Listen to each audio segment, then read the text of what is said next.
రక్షించే సకల జ్ఞానమూర్తి. ఎవరింట తాను కొలువుండునో కలుగును వారికి కీర్తి.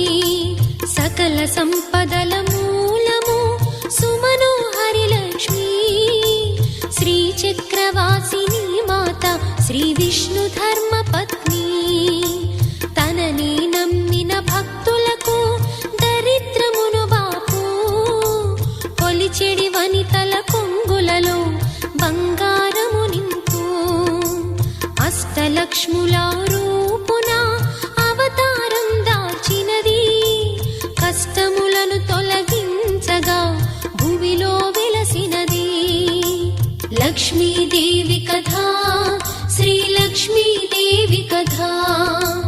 లక్ష్మీదేవి కథ శ్రీ లక్ష్మీ